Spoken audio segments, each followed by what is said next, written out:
Happy Monday. Welcome to Charting with Dan, our weekly box office report with Mr. Dan Merle right here. Hello. What's up? A very busy weekend at the box office. I know, many things. Hey, going out of one of the worst August that we've had, we're having a strong September. Thank you to Not just a strong September, one but of the best. Maybe the best. We'll see how it all stacks up next week. Thanks to Mr. Stephen King. Mr. Pennywise the Dancing Clown has saved the box office. Yes, Pennywise saved Hollywood. Yes, and doomed perhaps another movie this weekend that we'll talk about. Yes, that is the interesting result about. Let's look at the top five. Get right into it. Let's jump right in. Let's look at the top five. As expected, Kingsman: The Golden Circle knocks Pennywise off number one. It opened at $39 million, a little bit higher than the first Kingsman movie if you adjust for inflation since the last couple years. About the same, which a lot of people would say like, oh, aren't sequels supposed to open higher?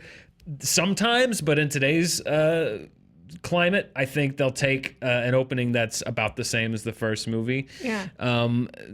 It's hanging in there. As you can see, it dropped about another 50%, which is a good hold, again, particularly for a horror movie or any movie.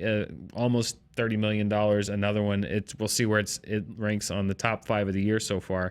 But the movie that took the biggest hit, I talked about it with Billy last week. We talked about it a couple weeks ago, looking at Kingsman coming out, at It sticking around, and at Lego Ninjago coming out. We suspected that one of those movies might take the hit box office wise, and that turned out to be Lego Ninjago. Looking at the numbers, it opens with less than half of what the Lego Batman movie opened with earlier. A $20 million opening, American Assassin and Mother holdovers from last week. But one of the bigger story other than Kingsman really is Lego Ninjago.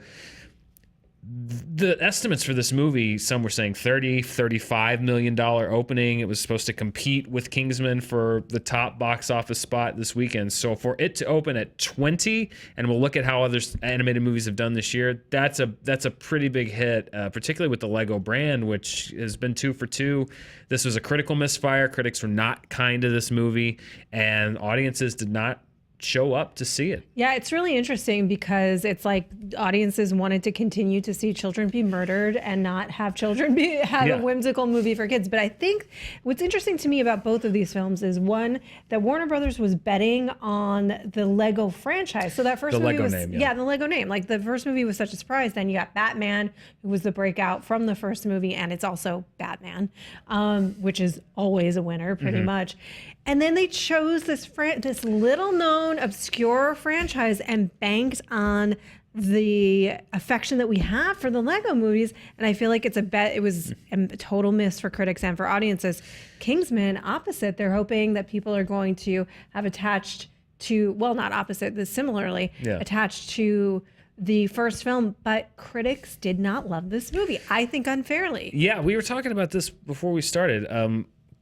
Kingsman actually got lower critical marks if you look at Rotten Tomatoes, which, as you know with me, it's its own thing. But Ninjago got about 53%. Kingsman had 50%, particularly amongst top critics. Amongst top critics, this had about a 30% rating. So, the top critics, of course, the most seasoned critics, really didn't like this movie. And even the general critic audience was very split on this movie. This really surprised me. With Ninjago, I got it. I saw both of these movies. I thought Ninjago was the kind of movie that I thought the first Lego movie might be. It was very generic, very bland.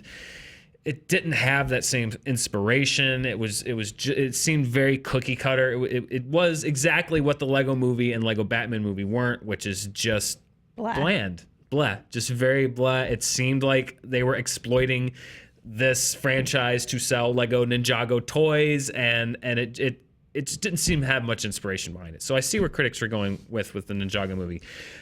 With Kingsman, I didn't like it as much as the first one, but that's not I don't think a movie should be necessarily thrown into the rotten bin for not being as good as the first one. I thought Kingsman: The Golden Circle was exactly the kind of movie that you got with the first film. It had the same sense of humor. It had the same sensibility. I thought it had the same charm to it. It had the same wit. I thought it had the same creativity, the same action, other than being perhaps not as fresh and inspired. And it's so hard to be as fresh and inspired as the first movie in a franchise.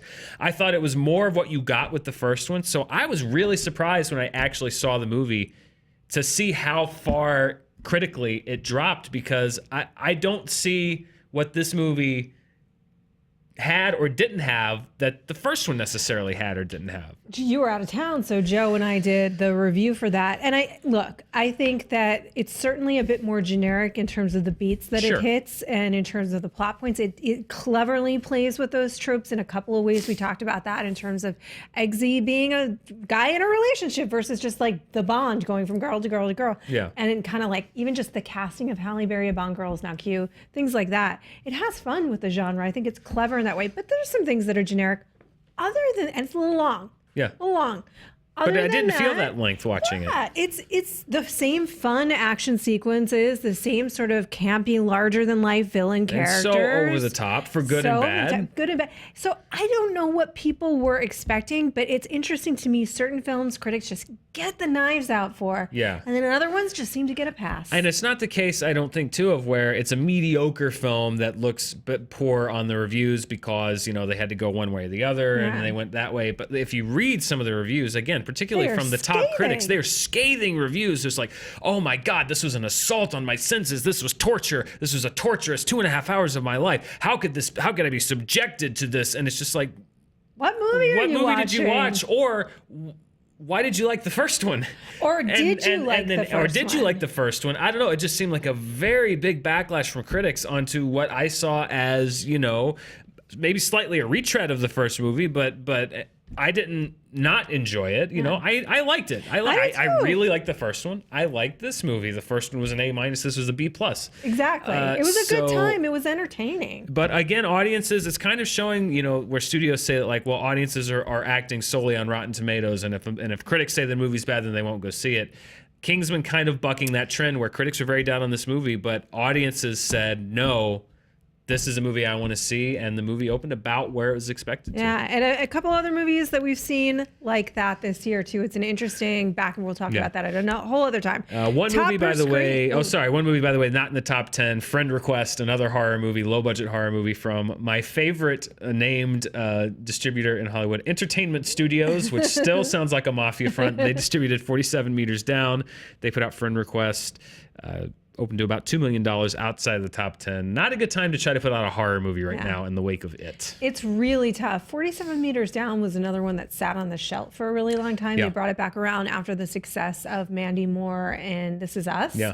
And hope to bank on that. But I think that company is actually started by a bunch of ex-junketeers. Probably. If I'm correct. It has the creatively named studio of a bunch of extras. Entertainment Studios. Can't wait for 48 Meters Down. It's a real movie coming out. 48. really? It's called 48 Meters Down. I'm serious. They're making a sequel to 47 Meters Down called 48 Meters Down. You know what? Have you seen it? Yes. It's just like a cheesy It's B. as down as they went the first time, but one more. One more. Exactly. One more down, 10 more sharks. Yes. Top per screen. This is when we get to talk about the little movies that could. The little movies that could. Victoria and Abdul opening on 4 screens, a couple in Los Angeles, a couple in New York, 39,000 per screen. That's a pretty good number. I know that Dame Judi Dench was doing some Q&As this weekend. They were really pushing, trying to sell out those screenings. It wins the top We had per the co-star screen. on Ali here on Friday. We weren't in it. Oh. Neither of us were here. I wasn't here. He was very lovely. I saw the video. Oh, there we were. So they were really doing the marketing push to get this a good limited release opening. It did. Strangely, a lot of the times when you see these movies open big on small number of screens, it's like La La Land, The Big Sick. They're these big critically acclaimed movies. Victoria and Abdul actually very middling response from critics. So Yeah, I saw this one. So this is Stephen Frears, who has certainly done The Queen, a number of movies that you would have thought. He actually did High Fidelity, among other things. It's one of those movies that, particularly with Judi Dench, look, she's great. second time playing Queen Victoria. Yeah, she humanizes the Queen. This is a small slice of history that not a lot of people have heard of. The movie itself it's interesting. I kind of walked out of that going like, I wonder if I got the full depth of that story though. That was one of my questions around it. It's one of these movies that feels like of a slightly different era, and maybe that it came on the BBC, was on the BBC. Kind of a TV movie feel. Kind of a TV movie Well, second place on 21 screens with actually opening on this many screens and not actually a very good average, $24,000+ was Battle of the Sexes with Emma Stone and Steve Carell playing Billie Jean King and Bobby Riggs. It's about the tennis match between those two. It's a movie that I actually I really enjoyed. It got some Oscar buzz early, particularly for Steve Carell. I don't know if I would quite go that far. However, it is, I think, just a really enjoyable movie, and it played up some things about that event that even I didn't know, particularly on the side of Bobby Riggs and his approach to the whole thing. Yeah. You know, there's kind of the public face that was put on it, and then Behind this movie kind of tells a little bit about what was behind it. That's a movie that I enjoy. Definitely more of a mass audience movie, I think, than Victoria and Abdul, and the studio knows that too, because it's getting pushed onto, I think, about 1,200 more screens next week. So Battle of the Sexes is one that actually I would recommend. I think it's, especially if you don't know, I know that we may be doing a video here about history, and is history spoilers, so right? Our own Andy Signora, we were talking about this the other day, and Andy and I had a big debate because I was going to say who won this match, right? Yes. Because it's historical. It's like a huge historical event. Yeah. And he said, don't spoil the movie. And we're going to do this debate. Is history actually spoilers? I'm like, I can't spoil history. It happened. Well, I won't spoil either one, but you could probably go see it and get the spoilers out of the way. Battle of the Sexes opening a lot wider next week, so you can check it out. I'm excited to see that one. I want to loop back to Lego Ninjago and kind of put that in perspective as far as what's happened this year. So it opened to about $20 million.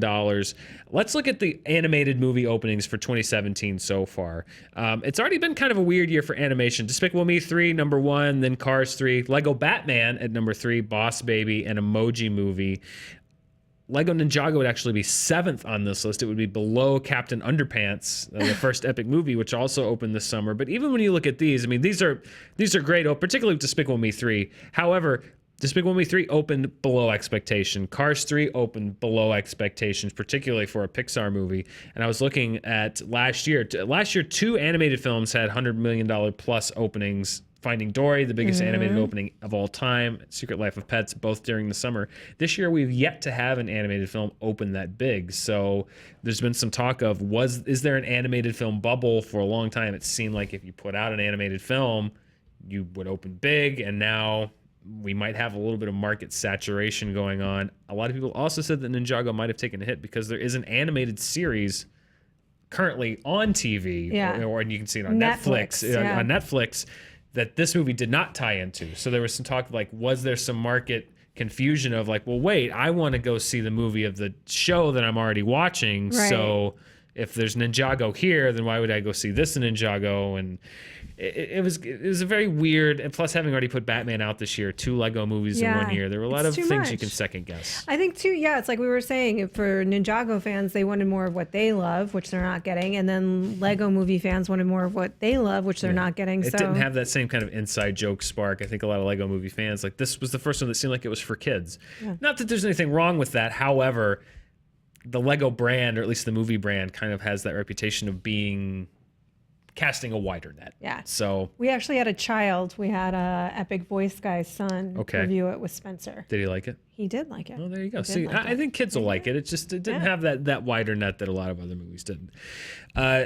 Kingsman, Golden Circle, good opening. We want to talk about Mark Miller, and we had to look this up because a lot of people say Millar. A lot of people, I've heard Millar, but then I've been told it's Miller. We looked up some research. Yeah. There were many interviews that called him Miller. So we're going to say the official Screen Junkies stance is Mark Miller.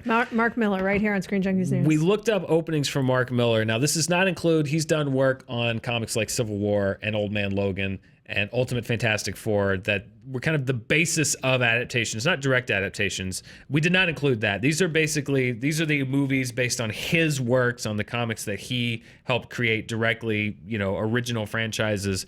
So let's take a look at the top 5 Mark Miller openings. Wanted is still his biggest opening.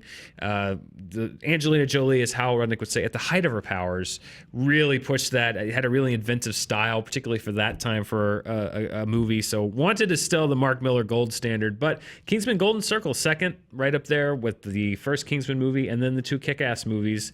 If you'll notice, a lot of people were worried with Golden Circle, would it do what Kick-Ass 2 did, which was, you had a really well-regarded first movie that was different and got a lot of buzz, but Kick-Ass 2 came out and it seemed like more of a retread. Seems like audiences so far still excited about Kingsman. Yeah. Opened the second one up higher than the first one. So Mark Miller, got his own style, but he's opened some movies along the way. Curious to see what happens with his Netflix deal. I wonder if Kick-Ass would have a different life if it opened today versus when it almost was the thing that was like open at the, you know what I mean? Yeah. The canary in the coal mine. It Yeah. was a little bit, I'm mixing my metaphors now.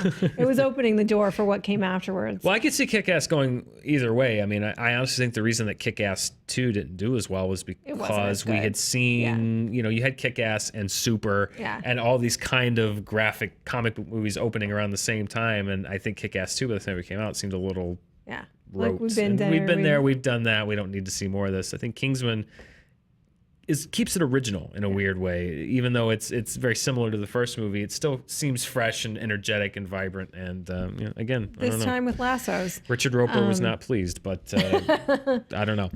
Let's look at the domestic box office. We had some movement. It continues its climb up the charts. Now, it's probably going to stay here. I don't think it's going to get more than Spider-Man, but it is now one of the 5 biggest domestic releases here in the U.S. of the year. It jumps over Fate of the Furious, Logan, and Despicable Me 3. And again, I don't think a lot of people would have had it in that spot when the year began, but it's hanging up there with the Boys of Summer and of course Beauty and the Beast. Yeah, and the 2 in the girls. top 5 and the 2 girls.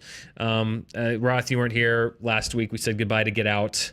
The price of it being in the top 10 was that Get Out had to exit the top 10, but it had a great run. I'm gonna pour one out for Get Out. I love that movie. That's one of my favorite movies. You know what? It did great though. It's still So good. the highest return on investment Yeah. film of the year, and that won't change because I think it was about $4 million budget. I had a chance to talk to Jason Blum before I went on vacation, which we will be releasing, I think, This next week. month. Oh, it's coming out Is this it week? Maybe I don't next know. week. You tell me. It's going to be coming out very soon. It's a great discussion. Either way, I had a great discussion with Jason Blum about Get Out and movies like Get Out, a movie he's got produced coming out soon called Happy Death Day, Yeah. but just about kind of taking a movie on a budget that small and being able to spin it into these big successes. We had a great conversation, so stay tuned here on Screen Junkies News. We'll be talking about that very soon.